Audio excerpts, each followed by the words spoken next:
Hello बच्चों, आज मैं स्टार्ट कर रहा हूँ chapter number 10 mechanical properties of fluids. Last class में मैंने सॉलिड की बात किया था, मैकेनिकल प्रॉपर्टीज ऑफ सॉलिड्स। आज मैं बात कर रहा हूँ मैकेनिकल प्रॉपर्टीज ऑफ फ्लूइड्स। तो क्वेश्चन का थोड़ा सा लेवल बड़ा बड़ा है, लेकिन अब सोल्यूशन बहुत आसान है इसका। Question number first, U tube with both ends open to a atmosphere is partially filled with liquid water, full stop. Oil which is immiscible with water is poured into one side until it stands at a distance of 10 mm above the water level. On the other side, full stop. Meanwhile, the water rises by 65 mm from its original level. See diagram. The density of oil is. Oil की density आपको बतानी है, तो पहले तो आप diagram देख लो। इस तरह से डायग्राम है, ऐसे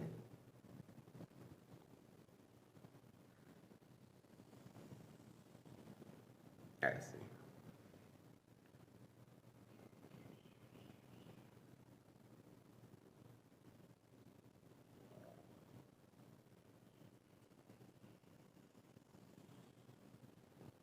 इस तरह से यू ट्यूब है, इसे यू शेप का है, ओके। और यहाँ तक ये यहाँ तक भर दिया है क्या? यहाँ तक भरा हुआ है, कुछ लिक्विड है जो ऑयल है, ये ऑयल है यहाँ तक, और ई जो है आपको वाटर भरा हुआ है, ये सब वाटर है।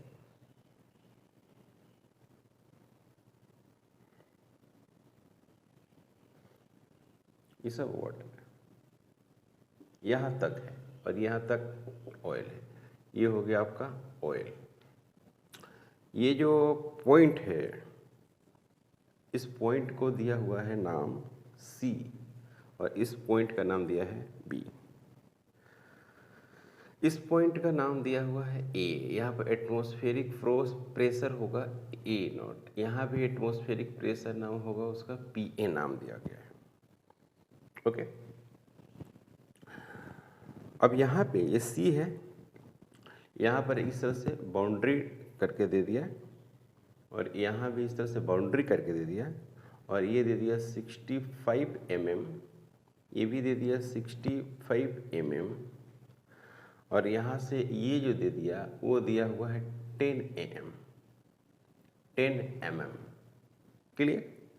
नाम दे रखा है, यहाँ पर F दिया है, यहाँ पर E दिया है, यहाँ पर D दिया है, यहाँ पर C है। इसका नाम है initial water level.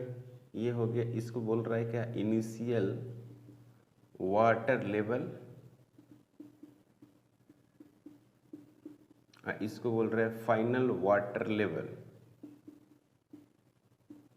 Water level यानी कहने का मतलब ये हुआ कि पहले वाटर यहाँ था, जब ये ऑयल इसमें नहीं डाला गया था तब, और जैसे इसमें ऑयल डालेंगे तो कुछ तो दबेगा, ये ऊपर उठ गया, मैंने फाइनल यहाँ। कहने का मतलब ये हुआ, ओके।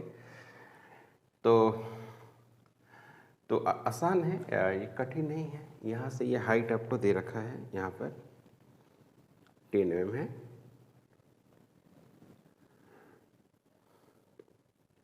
ठीक है। तो ये टोटल हाइट कितनी हो जाएगी? ये वाली जो टोटल हाइट होगी वो कितनी होगी? यहाँ से लेकर और यहाँ तक 65, 65 और 10, 65, 65 और 10 mm होगा नहीं? ये ऑयल है, mm इतना होगा, ओके। सवाल ये है कि यू ट्यूब जैसा ये शेप बना हुआ है, पहले यहाँ पर ऑयल नहीं था, सिर्फ वाटर था, तो इनिशियल इसका यहाँ था, और इसका ये पार्ट्स कुछ इधर होगा, ओके, इस तरह से होगा। जिसे इसमें ऑयल डाले तो ये पुश कर दिया तो ये वाटर लेवल यहाँ से यहाँ आ गया है। तो आपको क्या बताना है? इसमें डेंसिटी ऑफ ऑयल बताना है। तो आप जानते हैं, यहाँ पर लिखेंगे कि we know that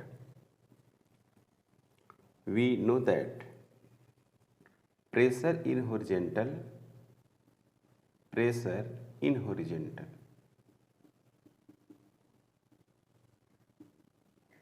is same. Pressure जो होता है हॉरिजेंटल में वो सेम होता है, तो आप लिख सकते हैं पी बी बराबर क्या लिख सकते हैं, पी सी। ओके, तो पी बी लिखिएगा तो क्या लिखेगा, ये पूरा हाइट लिखेगा, तो यहाँ पर लिखेगा P A rho oil into g into h का मतलब ये पूरा height 65 plus 10 into 10 to the power -3 mm में है। सी में देखो भाई, सी में होगा आपको P A plus rho water into g into 65 into 10 to the power -3। ये वाला काउंट नहीं होगा क्योंकि वाटर लेवल यहीं तक है। हो गया आंसर, ये और ये कैंसिल हो जाएगा। रो ऑयल आपको निकालना है, आप काफ़ी आसानी से निकाल सकते हैं। यहाँ पर लिखिए, यहाँ पर अगर सोल्व करें तो क्या मिलेगा, रो ऑयल इंटू जी, और ये हो गया आपका 0 5 5 10, 0 हो गया 10 हो गया, और ये हो गया 1 6 7 और 7 और 6 13 और 1 14 140 into 10 to the power -3 is equal to rho water into 10 यानी जी इंटू 65 5 5 10 और 6 6 12 और 1 13 130 into 10 to the power -3। This and this cancel, g से जी कैंसिल और 1 0 से 1 0 कैंसिल, तो आपको मिलेगा क्या, rho oil is equal to 14 divided बटे 13 और सॉरी यहाँ पर होगा 13 डिवाइडेड बटे 14 और इंटू रो वाटर, तो रो ऑयल इज इक्वल टू 14 है, तो ये हो गया 13 इंटू 1000 डिवाइडेड बटे 14, इसको 7 लिख सकते हैं, इसको 500 आप लिख सकते हो ना। तो ये हो गया आपको 13 इंटू 500 डिवाइडेड बटे 7, तो इसमें जो मैंने पूरा आंसर आएगा 928 लगभग आएगा। ओके, केजी पर मीटर क्यूब। ओके 928, हाँ सही है 928 केजी पर मीटर क्यूब। ये हो गया डेंसिटी ऑफ ऑयल। तो इसमें ये बात ध्यान रखनी थी कि जो हॉरिजेंटल जो प्रेशर होती है वो इक्वल होती है। इमिसिबल लिक्विड का मतलब होता है कि दो अगर लिक्विड को आप मिलाते हैं तो वो मिलेगा नहीं, अलग अलग रहेगा। जैसे कि ऑयल और वाटर बिल्कुल अलग है। तो इसको कैसे सोल्व किया गया है, जस्ट आपको हॉरिजेंटल प्रेशर का कंसेप्ट को यूज करके सॉल्व किया गया है। ओके, क्वेश्चन नंबर 2 काफ़ी आसान क्वेश्चन है, कठिन क्वेश्चन नहीं है। तो क्या कर रहे हैं, क्वेश्चन नंबर 2 जरा सोचिए।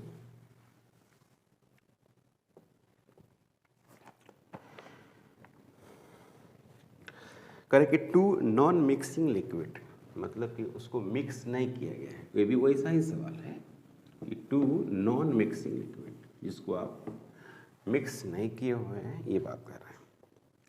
2 non mixing liquid of density rho and n rho where n greater than 1। कह रहा है कि एक की डेंसिटी रो है और दूसरी की डेंसिटी एन रो है, जबकि एन ग्रेटर देन 1 है। तो जाहिर सी बात है कि ये नीचे रहेगा और ये वाली ऊपर रहेगी। क्लियर हो गया बात? Okay. Are put in a container, एक कंटेनर में रख रहे हैं, तो रख दीजिए कंटेनर में।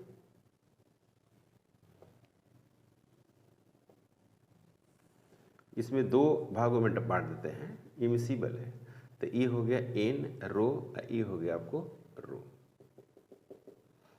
इसको थोड़ा सा ऐसे सिंबल दे दीजिए इस लिक्विड का, इसको थोड़ा सा ऐसे ऐसे दे दीजिए। Okay, full stop. The height of each liquid is H. अब देखिए इस लिक्विड की जो हाइट है वो एच है, यहाँ से हो गई, अब फिर ये हो गई आपको एच हो गई, तो ओवरऑल आपको 2h हो गई। Full stop. A solid cylinder of length capital L and density D is put in the container. अब क्या है इसमें कि एक सॉलिड सिलेंडर है, ऐसे सॉलिड सिलेंडर है और उसको आप इसमें पुट किए हुए हैं, तो ज़्यादा ये किस में रहेगा, ज़्यादा ऊपर वाला में रहेगा और नीचे वाला में क्या रहेगा, कम रहेगा, क्योंकि इसकी डेंसिटी ज़्यादा है तो ये हो सकता है उसको ऊपर की तरफ ठेल दे। इसकी पूरी लंबाई जो है कैपिटल L है, पूरी इसकी लंबाई कैपिटल L। ओके, पूरा इसका जो कैपिटल L है। D इसकी डेंसिटी D है, इसकी डेंसिटी जो है वो है क्या, D है। Put in the container, full stop. The cylinder floats with its vertical axis and length PL, P less than 1 in the denser liquid. मतलब कि जो PL है ना, PL वो कितना है, ये जो हाइट है इसकी इन रो है, ये जो इसकी हाइट है वो PL है कह रहा है, ये वाली हाइट। तो ये वाली हाइट कितनी हो जाएगी, ये वाली हाइट हो जाएगी L माइनस PL। समझ में आया, नहीं आया? पूरी इसकी लंबाई कितनी है, L है, तो डेंसर मीडियम में जो डूबा हुआ पार्ट है उसका नाम है PL और P जो है 1 से छोटा है, P 1 से छोटा है ना। तो डेंसर मीडियम में इतनी हाइट है इसकी, तो सब तो मिल ही गया आपको। इसका एरिया हम A मान लेंगे, इसकी क्रॉस सेक्शनल एरिया क्या मान लेंगे, L मान लेंगे, इसकी भी एरिया A मान लेंगे। यहाँ तक कोई डाउट तो नहीं है? जैसा ये क्वेश्चन है मैंने उसी तरह से आपको डायग्राम बनाकर दिखा दिया है, ठीक है ना। अब हम मान लेते हैं कि area of cross section of cylinder A है ना, तो A बराबर मान लेते हैं, A बराबर area of cross section, area of cross section of cylinder A, of cylinder A, of the cylinder A मान लेते हैं, है ना। तो इसकी जो वॉल्यूम होगी, सिलेंडर की वॉल्यूम वो कितनी हो जाएगी, A इंटू L तो हो ही जाएगी, है कि नहीं। जैसे वो दिया हुआ है उसके हिसाब से अगर हम लिखें तो ये बता सकते हैं ना। तो अब यहाँ पर क्या लिखना है आपको, वेट ऑफ द सिलेंडर, इसमें क्या लिखना होगा कि वेट जो है, वेट ऑफ द सिलेंडर, रुका हुआ ये, wait of cylinder is equal two of thrust of two liquids, of two liquids. ये दो जो लिक्विड्स है इसके द्वारा ऑफ थ्रस्ट लगा रही है, यानी आप लिख सकते हैं फ्रॉम कंसेप्ट ऑफ फ्लोटेशन, है ना। फ्लोटेशन के कंसेप्ट से फ्लोट कर रहा है, तो फ्लोट करने का मतलब हुआ कि इक्विलिब्रियम में, ये इक्विलिब्रियम में रहता है ना। तो इसकी जो वेट लगेगी वो डाउनवर्ड लगेगी और जो बायोंसी फोर्स लगेगी वो क्या लगेगी, अपवर्ड लगेगी, यही ना। इसके आंसर में हम लोग क्या करेंगे कि इसके वेट, इसका वेट क्या होगा, m इंटू जी, यानी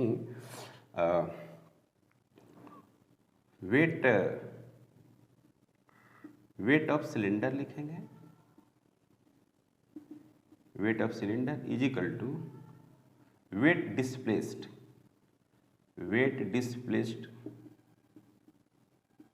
बाई टू लिक्विड्स, दो लिक्विड्स के द्वारा जो वेट डिस्प्लेस होगा दोनों बराबर होंगे। तो अब अगर हम बात करें, इसकी बात करते हैं एम जी, तो इसका क्या होगा, एम मतलब कि आपका वेट, तो हम लोग क्या लिखते हैं, डेंसिटी इज इक्वल टू लिखते हैं, डेंसिटी इज इक्वल टू क्या लिखते हैं, मास बटे वॉल्यूम लिखते हैं ना। तो फिर मास बराबर क्या लिखेंगे, रो इंटू भी लिखेंगे। चलिए, तो इसका लिख रहे हैं, इसकी डेंसिटी कितनी है, डी है, इसकी डेंसिटी कितनी है, डी है, और इसकी वॉल्यूम कितनी हो गई, एल इंटू ए, जैसे कि ए लिखा हूँ मैं, और इंटू क्या हो गया, जी, ये तो हो गया। अब इसकी लिखते हैं, इसका डाउन वाला को, नीचे वाला को। तो इसकी जो डेंसिटी है वो कितनी है, इसकी डेंसिटी है, लिक्विड की डेंसिटी वो है n रो। तो यहाँ पर लिखे हैं क्या, n फिर रो, और इसकी लंबाई कितनी है बच्चों, p इंटू एल, है ना, p into L into density. अभी क्या लिख रहा हूँ, डेंसिटी इंटू वॉल्यूम, तो लंबाई इंटू एरिया इंटू क्या लिखते हैं बच्चों, g। कोई डाउट नहीं। अब ये वाला पार्ट्स को लिख रहे हैं, तो पहले इसकी लंबाई लिखते हैं, सॉरी इसकी डेंसिटी लिखते हैं। तो इसकी डेंसिटी कितनी है, रो थी लिक्विड की, इस लिक्विड की जो डेंसिटी है वो रो है, ऊपर वाली डेंसिटी। तो यहाँ पर लिखेंगे रो, फिर इसकी लंबाई लिखेंगे बच्चों, तो L माइनस एल पी। तो लिखते हैं L माइनस एल पी। ये हो गया क्या है, डेंसिटी इंटू लेंथ, मैंने ये एरिया यानी वॉल्यूम, ये मास हो गया, इंटू क्या हो गया, जी हो गया। देख रहे हैं। अब देखिए यहाँ पर A यहाँ भी है और A यहाँ भी है, G यहाँ भी है, G यहाँ भी है और G यहाँ भी है। और बच्चों देखो L यहाँ भी है, L यहाँ भी है और L यहाँ से भी कॉमन लेगा। तो अगला स्टेप में कर लेते हैं इसको। तो D into L equal to N rho into p L plus rho into L, 1 minus p, इसे कट गया है।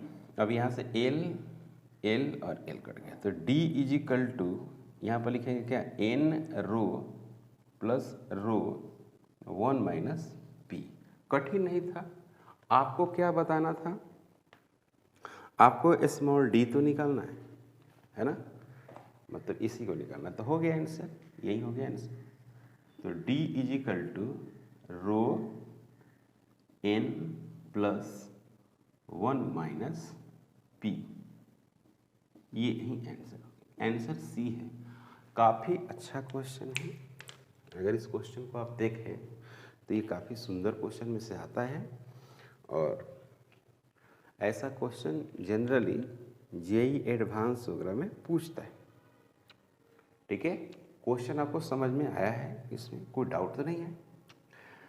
दो लिक्विड दिया हुआ है और उनकी अपनी डेंसिटी दिया हुआ है, उसमें एक सिलिंड्रिकल बॉडी को रख दिया, उसकी भी डेंसिटी दिया हुआ है।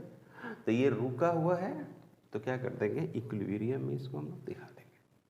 Okay, question number 3।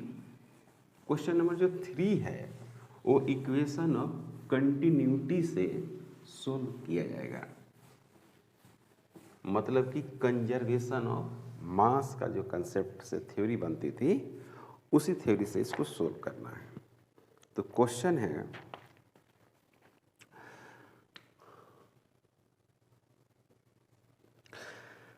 The cylindrical tube of A spray pump has radius capital R, one end which has the n fine holes, each of the radius is small r. If the speed of the liquid in the tube is v, the speed of ejection of the liquid through the holes is। ये कह रहा है कि इस तरह से इसकी radius कितनी है, इसकी रेडियस है r, और इस तरह से सिलिंड्रिकल बॉडी है, फिर यहाँ पे इन ऐसे बहुत सारे होल्स हैं, और सभी से इस तरह से वाटर, इस तरह से वेलोसिटी है ना, तो इक्वली वेलोसिटी होगी सभी से। तो एन है, यहाँ पर एन है, सबसे एक से वेलोसिटी इतना है, और इधर जो वेलोसिटी है वो क्या है, कैपिटल वी है। इसकी एरिया क्या है, ए है। तो from conservation, now from conservation of mass, from conservation of mass, conservation of mass, तो इस तरह से आप जानते हैं कंजर्वेशन ऑफ मास पढ़ते हैं आप लोग। तो A इंटू वी हो जाएगा स्मॉल n, है ना, और प्रत्येक होल है उसकी रेडियस कितनी है, r है। तो A का एरिया हो गया pi r square, n into v, ऐसे है। तो हमको कैलकुलेट क्या करना है, अच्छा, तो यहाँ पर भी आपको एरिया हो जाएगा, यहाँ पर भी एरिया लिख सकते हैं आप, या ऐसे लिखिए स्मॉल a इंटू भी। अब सही है, स्मॉल n जो है एरिया है स्मॉल, तो यहाँ पर लिखेंगे पाई कैपिटल R का square into V equal to capital V है into n pi small r का square into small v। Pi से पाई कट जाएगा तो r square into V equal to small n r square into small v। Small v equal to r square into V divided बटे n into R का square, ऐसा option होगा। ठीक है ना, तो ऑप्शन नंबर क्या है? सी है, सी है option. Question number 4, a small hole of area cross section 2 mm square is present near the bottom of the full fill open tank height 2 meter, taking g equal to 10 meter per second square. The rate of flow of water through the open hole is। तो सबसे पहले काम ये है कि यहाँ पर एक टैंक है जो बिल्कुल ओपन है और यहाँ पर एक बारीकी से होल किया गया है। यहाँ से कितने वाटर स्पीड से निकल रही है, अगर उसकी आप जानकारी लेना चाहते हैं तो उसकी जो स्पीड है इस बात पर डिपेंड करेगी कि आप पानी कहाँ तक भरे हुए हैं, वाटर को कहाँ तक भरे हुए हैं। तो v बराबर रूट अंडर 2g और h लिख सकते हैं, फिर यहाँ v लिखिएगा, यहाँ पर लिखिएगा 2 और g 10 और फिर h। तो h का जो वैल्यूज दिया हुआ है वो दिया हुआ है 2 मीटर, 2 मीटर दिया हुआ है, तो ये हो जाएगा आपको 4 इंटू 10, तो ये हो जाएगा 2 रूट अंडर 10 मीटर पर सेकेंड, है ना भाई, 10 मीटर पर सेकेंड। तो अब यहाँ पर लिखा है कि वॉल्यूम फ्लो, तो इसकी जो एरिया है, area of cross section, area of cross section A equal to या कैपिटल ए इजिकल टू 2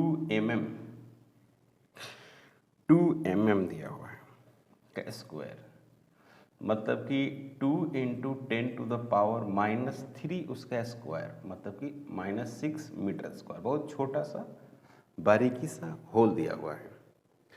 तो आपको निकालना है रेट फ्लो ऑफ वाटर। क्या कैलकुलेट करना है बच्चों? Rate flow of water.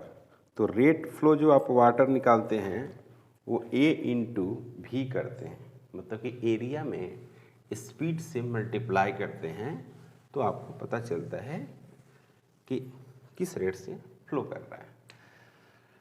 तो रेट ऑफ वाटर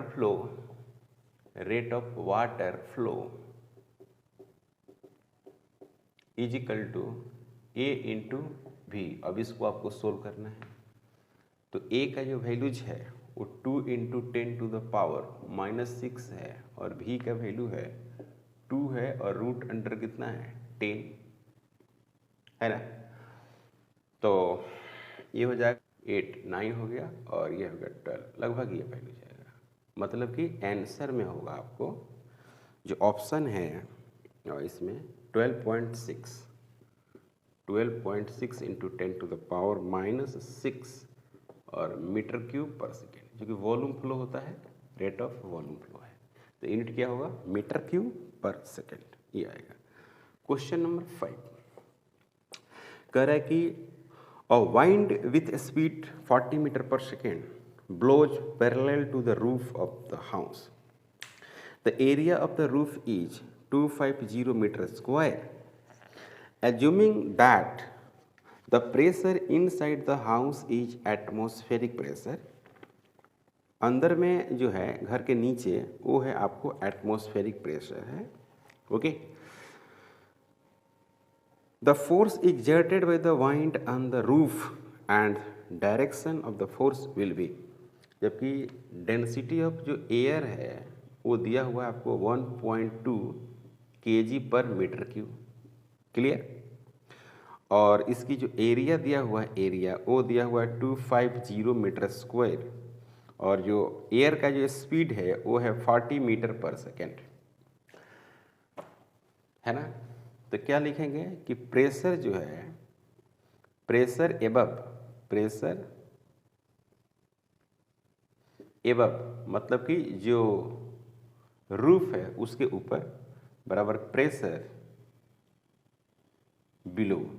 तो ये क्या मैंने यूज किया, बिलो। तो ये मैं जो यूज किया हूँ इसको बोलते हैं हम लोग बर्नौली इक्वेशन। तो यहाँ पर क्या होगा, एबव में एक P1 होगा 1/2 रो V का स्क्वायर प्लस रो GH, हाइट होगा कुछ उसकी, ओके। नीचे में प्रेशर होगा P2 और कोई स्पीड नहीं है, एयर रुका हुआ है, और हाइट कितनी होगी, उतनी ही हाइट होगी ना, रो GH। छत की विड्थ नेग्लिजिबल है हाइट के कंपैरिजन में, तो रो GH हो गया। तो यहाँ से हम क्या निकाल सकते हैं, कितना प्रेशर है, चेंज इन प्रेशर निकाल सकते हैं, है कि नहीं। तो ये और ये तो कैंसिल हो गए। तो यहाँ पर क्या बच गया बच्चों, P1 प्लस 1/2 रो V का स्क्वायर, फिर P2 बच गया 1/2 rho V square equal to P2 फिर माइनस P1। तो ये बच गया आपको डेल्टा P बराबर हो गया 1/2 रो और V का स्क्वायर। कोई डाउट नहीं। तो प्रेशर बराबर होता है फोर्स डिवाइडेड बटे एरिया। तो फोर्स इज इक्वल टू हो गई डेल्टा P इंटू ए। तो फोर्स इज इक्वल टू हो गया डेल्टा P का मतलब होगा 1/2 रो V का स्क्वायर इंटू क्या होगा बच्चों, ए। तो इसको लिखेंगे 1/2 इंटू 1.2 इंटू V यानी 40, क्या है 40, सॉरी हाँ 40 इंटू 40 इंटू ए मतलब 250 है, तो 250। तो इसको तो 0.6 कर सकते हैं आप, ठीक है 0.6। तो इसमें इसको मल्टीप्लाई करिएगा तो 6 इंटू 4 हो जाएगा, फिर यहाँ 40 हो जाएगा और यहाँ पर 250 हो जाएगा। तो यहाँ पर हो गया 6 into 4 into 4 into 25 into 10 to the power कितना लिखेंगे, 2 लिख देंगे ना, और इसको लिख देंगे 100, इसको लिखेंगे 100 यानी 24 इंटू 10 टू द पावर 4। यानी कहने का मतलब है कि लिखेंगे 2.4 into 10 to the power 5 newton. और कहाँ लगेगा, अपवर्ड, क्योंकि कभी भी जो रूफ है उसकी फेंकाने की टेंडेंसी कहाँ रहेगी, ऊपर रहेगी, है ना। तो अपवर्ड्स लगेगा 2.4 into 10 to the power 5 newton upwards. Answer क्या होगा, ए हो जाएगा। यहाँ तक कोई डाउट, कोई प्रॉब्लम नहीं, ओके। क्वेश्चन नंबर 6 जो क्वेश्चन है वो आसान क्वेश्चन है, वो कठिन नहीं है, थ्योरेटिकल क्वेश्चन है, थ्योरी बेस्ड क्वेश्चन।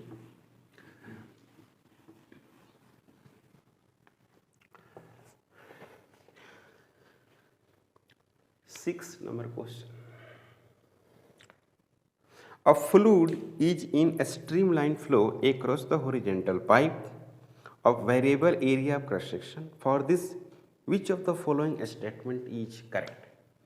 यहाँ पर हो गया कि इस तरह से वेरिएबल क्रॉस सेक्शन है, ऐसे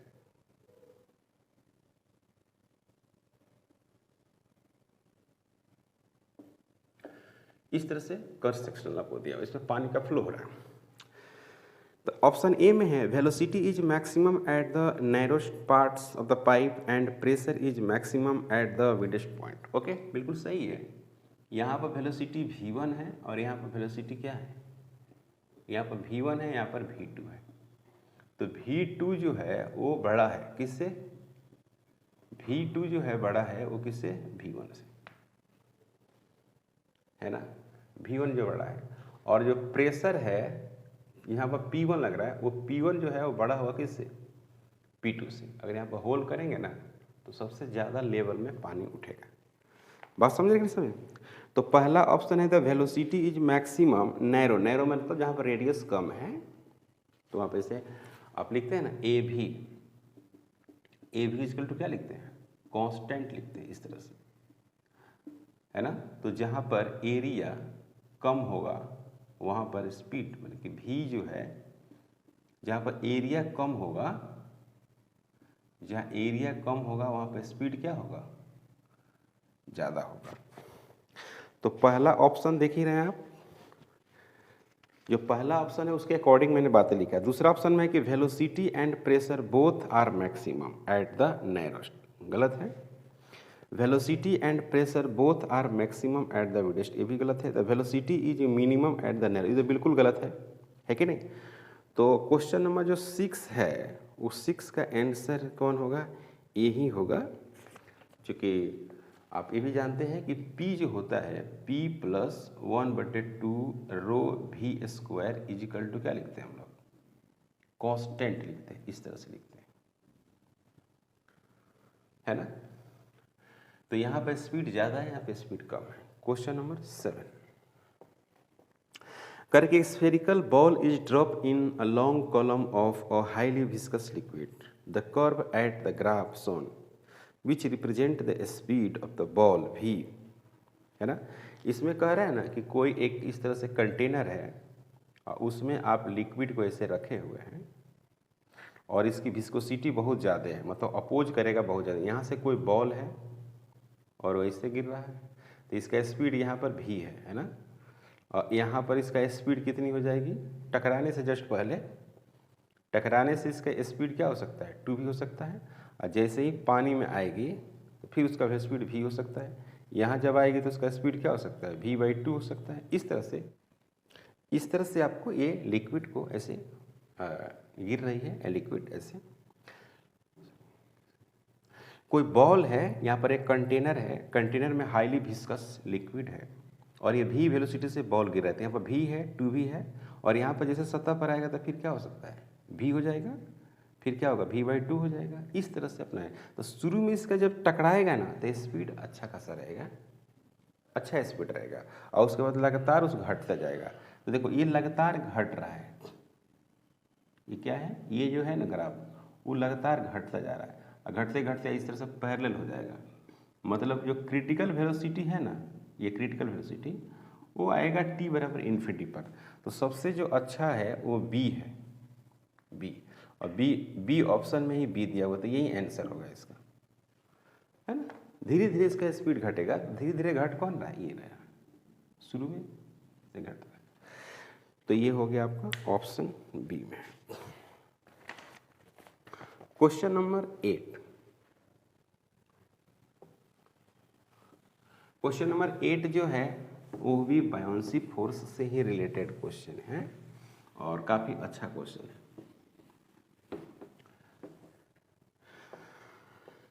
the velocity of A small ball of mass m and density d, कोई एक आपके पास बॉल है इस तरह से और उसका मास जो है m है और इसकी जो डेंसिटी है वो क्या है, d है। The velocity of a small ball of mass capital M and density d when dropped in a container filled with the glycerin becomes constant after some time। मतलब कि इसमें एक लिक्विड, यहाँ पर एक लिक्विड है, इसी में बॉल को आप क्या कर रहे हैं, गिरा रहे हैं, सही है। अब इसके अंदर आ जाएगा ball,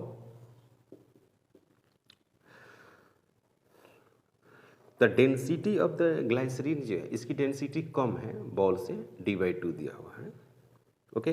the viscous force acting on the ball will be, तो कह रहे हैं कि बॉल पे जो विस्कस फोर्स होगा वो क्या होगा। तो विस्कस फोर्स में क्या लिखा जाएगा, जैसे विस्कस फोर्स इस पर लगेगा, F विस्कस फोर्स ऊपर होगा, ठीक है। अब बायोंसी फोर्स भी कहाँ होगा, ऊपरे होगा ना, और इसका mg कहाँ होगा, नीचे होगा, m × g इसका वेट फोर्स। तो क्या लिखेंगे आप, Fv + Fb - mg equal to acceleration, मतलब कांस्टेंट स्पीड हो जाता है, ऐसे हो गया। तो हमको एफ भी निकालना है, एफ भी निकालना है, तो क्या लिखेंगे, एम जी लिखेंगे और माइनस एफ बी लिखेंगे। तो एम जी में इसका वॉल्यूम मान लेते हैं, क्या हो गया, वी हो गया। और इसकी डेंसिटी बॉल का कितनी है, डी है, और मास निकल गया इनटू हो गया जी। सही, कोई डाउट? डेंसिटी बराबर जो होता है वो मास बटे वॉल्यूम होता है। डेंसिटी बराबर तो इतना हो गया। अब इसमें क्या करना है, ये भी पूरा डूबा हुआ है, बिल्कुल ये भी डूब गया, तो इसका वॉल्यूम कितना हो गया, वी। इसकी लिक्विड की डेंसिटी लेना है तो डी बटे 2 इंटू जी। इसको सोल्व करेंगे तो क्या आएगा, वी डी जी डिवाइडेड बटे 2। ये हो गया आपको एफ भी। लेकिन यहाँ पर मास तो दिया हुआ है ना, मास तो दिया हुआ है, तो फिर आप मास को v इंटू डी, ये बॉल का है तो आप यहाँ पर लिख सकते हैं। तो आपको जो विस्कस फोर्स मिलेगा वो एम जी डिवाइडेड बटे 2, इसी को हम लोग आंसर बोलेंगे। यहाँ तक कोई प्रॉब्लम? तो ये हो गया आपका विस्कस फोर्स।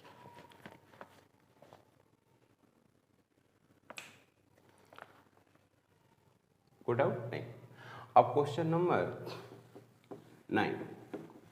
क्वेश्चन नंबर 9 जो है क्रिटिकल वेलोसिटी या टर्मिनल वेलोसिटी, एक हम लोग फार्मूला पढ़ते हैं, उसी फार्मूला से बेस्ट क्वेश्चन है। तो पहले आप क्वेश्चन को समझिए, क्वेश्चन क्या है। 2 small spherical metal balls having equal mass are made from the material of the density ρ1 and ρ2।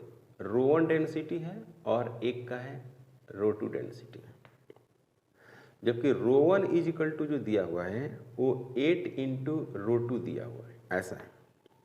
And have the radius 1 mm and 2 mm। इसकी जो रेडियस है वो क्या है, 1 mm रेडियस, और इसकी जो रेडियस है वो है 2 mm, ऐसे दिया हुआ respectively, full stop. They are made to fall vertically from rest in a viscous medium whose coefficient of viscosity eta and whose density is। अब देखिए लिक्विड की अगर बात करें तो वहाँ पर एक विस्कोसिटी आती है, लिक्विड की बात करें तो उसमें एक कोफिशिएंट ऑफ विस्कोसिटी है, और डेंसिटी ऑफ जो लिक्विड है, डेंसिटी ऑफ लिक्विड वो है आपको 0.1 इंटू ρ2 है। क्लियर? तो सबसे पहले इसमें हम लोग हमको कैलकुलेट करना है ratio of the terminal velocities. तो सबसे पहले आप एक फार्मूला जानते होंगे कि v is equal to terminal velocity 2r का square 2r square into rho minus sigma into g divided बटे 9 ईटा। ऐसे आप फार्मूला पढ़े होंगे v का टर्म में। ओके, तो ये जो है डेंसिटी, ये जो डेंसिटी है वो सॉलिड बॉडी का है, ये किसकी है, लिक्विड की है। क्योंकि लिक्विड की जो डेंसिटी होती है वो कम होती है, डी है लिक्विड की और ये है सॉलिड बॉडी की, तभी तो पानी के अंदर हो जाएगी, ऐसा है। तो ये हो गया लिक्विड की डेंसिटी, जैसा कि आप देख रहे हैं यहाँ पर। ओके, ये सब है बायोलॉजी। तो सबसे पहले बात कि हम क्या लिखते हैं, डायरेक्ट हम फार्मूला लिख देते हैं, कुछ वैल्यूज हमारे कट जाएगा। तो डायरेक्ट अगर हम फार्मूला लिखेंगे, जैसे मान लीजिए कि V1 लिख दिया यहाँ पर क्या लिख दिया, V2 लिख दिया। क्लियर? अब यहाँ पर लिखते हैं क्या, 2r1 का स्क्वायर इंटू, अब इसमें हम लिखेंगे तो ρ1 मतलब यहाँ पर लिक्विड वाली बात है, मतलब कि 8 ρ2 है। यह है आपको सॉलिड बॉडी का, तो ρ1 आपको दिया हुआ है और लिक्विड है एक, तो ऐसे लिख दीजिए ρ1 माइनस सिग्मा। ठीक है, रख देते हैं यहाँ पर, कोई प्रॉब्लम नहीं। या ऐसे लिख दीजिए रो लिक्विड लिख दीजिए, कोई प्रॉब्लम नहीं, रो लिक्विड लिख सकते हैं, है कि नहीं, रो लिक्विड लिख सकते हैं, रो लिक्विड इंटू जी डिवाइडेड बटे 9 ईटा।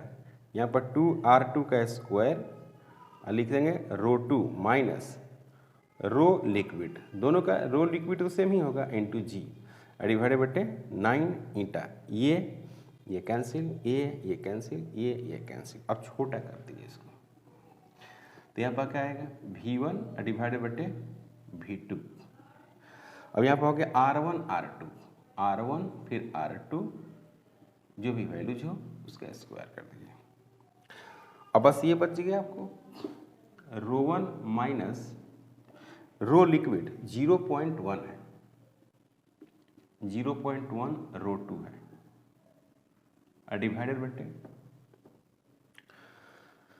रो 2, तो रो 2 माइनस 0.1 और रो 2 है, हो गया। चलिए पुट करिए वैल्यू को, V1 हो गया, V2 हो गया, 1 mm और 2 mm, तो 1 mm फिर क्या लिखेंगे बच्चों 2 mm और इसका स्क्वायर। क्लियर? चलिए अब ये पूरा वैल्यू सोच से लिखो। रो 1 अपना क्या है, रो 1 ही है, तो रो 1 को तो लिखेंगे 8 रो 2 लिखेंगे, यहाँ पर लिखेंगे 8 रो 2 माइनस 0.1 रो 2। यहाँ पर तो कोई प्रॉब्लम ही नहीं है, पर रो 2 है ही, माइनस 0.1 और रो 2। इसको काट दो, तो यहाँ पर क्या मिलेगा 1/4 मिलेगा, इनटू रो 2 और रो 2 कैंसिल हो जाएगा, तो 8 में से 0.1 जाएगा तो कितना बनेगा 7.9, है ना बच्चों। यहाँ पर देखो, यहाँ पर मिलेगा 0.9, ये हो गया 4, तो ये हो गया V1, ये हो गया V2, तो ये हो गया V1, ये हो गया V2 इजिकल टू, ये 79 हट जाएगा और यहाँ पर भी हो जाएगा 9 चौका 36, ये हो गया, यही आंसर होगा। काफ़ी आसान क्वेश्चन था। एक बॉल था, ठीक है ना, एक बॉल था, उसका डेंसिटी रो 1 था, और दूसरा जो बॉल था उसका डेंसिटी रो 2 था, और रो 1 जो था वो 8 टाइम्स रो 2 था। R1 इसकी रेडियस थी और R2 इसकी रेडियस है दूसरा बॉल का, और जो लिक्विड की डेंसिटी है इन दोनों से कम है, तभी तो उसके अंदर जाएगा, तो टर्मिनल वेलोसिटी ये होती है। तो मैंने इसको रेशियो लेकर जो वेरिएबल है उसको रख लिया और कांस्टेंट को हटा दिया, सभी वैल्यू को पुट किया, आंसर तो 79/36 आंसर आ रहा है। 79/36 बिल्कुल सही है, आंसर डी होगा। ओके, अब बात करते हैं क्या क्वेश्चन नंबर 10। जो क्वेश्चन नंबर 10 है वो भी अच्छा क्वेश्चन है जैसा कि 9 है, same to same.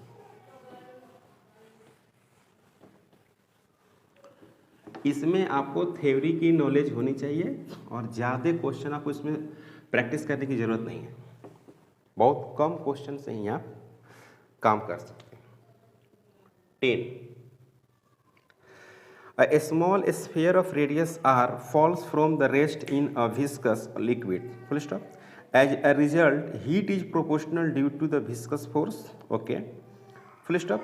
The rate of production of the heat when the sphere attains the terminal velocity is proportional to. अच्छा सवाल है, ये कह रहा है कि एक लिक्विड है,